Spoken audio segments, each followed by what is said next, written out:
Party నాయకులు మా మాట చెల్లాలి అనే ఉద్దేశంతో వాళ్ళు ఉండబట్టి ఈ రకమైన వ్యవహారాలు నడుస్తున్నాయి. సో ఖచ్చితంగా ఓకే సార్ మళ్ళీ వస్తాం మీ దగ్గరికి. వస్తాను సార్, మళ్ళీ వస్తాను. ఒక్క నిమిషం. బండారు రామ్మోహన్ రావు గారు, గుడ్ మార్నింగ్ సార్.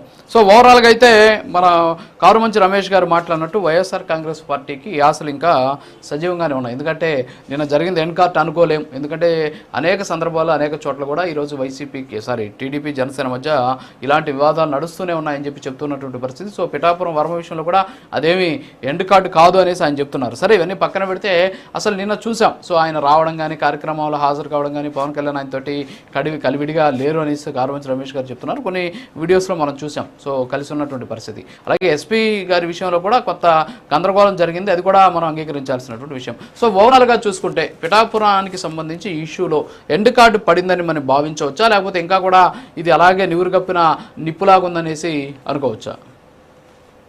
అది కాదు, మీకు వైసీపీ నాయకుడు రమేష్ గారికి, అట్లాగే జనసేన సోదరి అరుణ గారికి, ఇతర మా ప్రైమ్ నాయకులు నమస్కారం. ఎండ్ కార్డు పడలేదు అంటున్నాడు రమేష్ గారితో ఏకీపిస్తున్నాడు.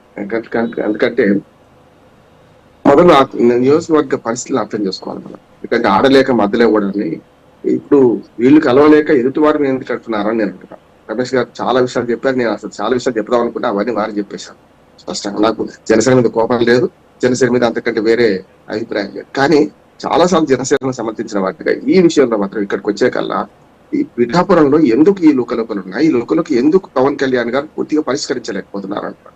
ఇందులో ఏం లేదు. ఇప్పుడు ఆయన గతంలో పోటీ చేసిన 2 నియోజకవర్గాలు విడిచిపెట్టి ఇక్కడికి వచ్చాడు కదా, భీమవరం అది మన గాజువాక విడిచిపెట్టి ఇక్కడికి వచ్చింది. మరి సేఫ్ గేమ్ ఆడదాం అనుకోవడం మంచిదే, నష్టం లేదు. కానీ అప్పటిదాకా ఒక కుదురుకున్న నాయకుడిని పక్కగా తప్పించే క్రమంలో చాలా హామీలు ఇచ్చారు, చాలా వాగ్దానాలు చేశారు వర్మ గారు. తెలుగుదేశం పార్టీ కూడా ఒక్క దగ్గరనే కాదు, చాలా చోట్ల మీరు మొత్తం 21 సీట్లు ఇచ్చే క్రమంలో చాలా త్యాగం చేశారు. పవన్ కళ్యాణ్ విషయంలో నాకేం వేరే అభిప్రాయం లేదు.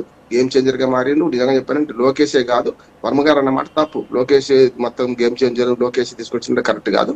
అసలు పిఠాపురం నియోజకవర్గంలో పోటీ చేయడంతో పాటు జనసేన నాయకుడు పవన్ కళ్యాణ్ త్యాగం వల్ల 2 సీట్లు పార్లమెంట్ సీట్లు విడిచిపెట్టారు, అసెంబ్లీ సీట్లు విడిచిపెట్టారు.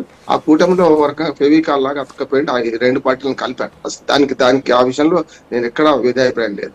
కానీ ఇక్కడ మాత్రం పొరపాటు చేస్తున్నారని నేను అంటున్నాను. ఇది మన పిఠాపురం నియోజకవర్గంలో వర్మ గారికి ఎన్ని హామీలు ఇచ్చారు తెలుగుదేశం పార్టీ? ఇప్పుడు వాళ్ళ హామీలు వాళ్ళు నెరవేర్చుకోలేక ఇప్పుడు వీళ్ళిద్దరి మధ్య తంపులను వైసీపీ మీద ఎందుకు నెడుతున్నారు అంటున్నారు. అంటే ప్రతిసారి ఇట్లా అవమానపరుచుకుంటూ పోతే వర్మ గారిని ఖచ్చితంగా తెలుగుదేశం నాయకులు ఇంకో రకంగా పోతారు కదా. ఆ ఒక్క నియోజకవర్గంలో గారు చాలా నియోజకవర్గంలో కొందరు లొల్లి లేదు. అది ఎందుకంటే కొందరు తెలుగుదేశం నాయకులు మన జనసేనకు చేరంటే వాళ్ళు ఏమీ లేదు, అక్కడ లొల్లి లేదు. ఎందుకంటే అక్కడ టైంకు వాడు అభ్యర్థి లేకపోవడం కానీ ఇతరత్ర కొంత సర్దుబాట్లలో కూటమిలో కొన్ని ఉంటాయి, కొన్ని లుకలుపులు ఉంటాయి, కొన్ని సర్దుబాట్లు ఉంటాయి. సర్దుబాటు చేసిన దగ్గర లొల్లి లేదు. కానీ ఇక్కడ కల్లా వర్మ గారికి కొన్ని సర్దుబాట్లు చేస్తామన్నారు కదా, ఇప్పటికి ఎమ్మెల్సీ లేదు, ఇప్పటికి తెలుగుదేశం పార్టీలో సరైన గౌరవమే లేదు.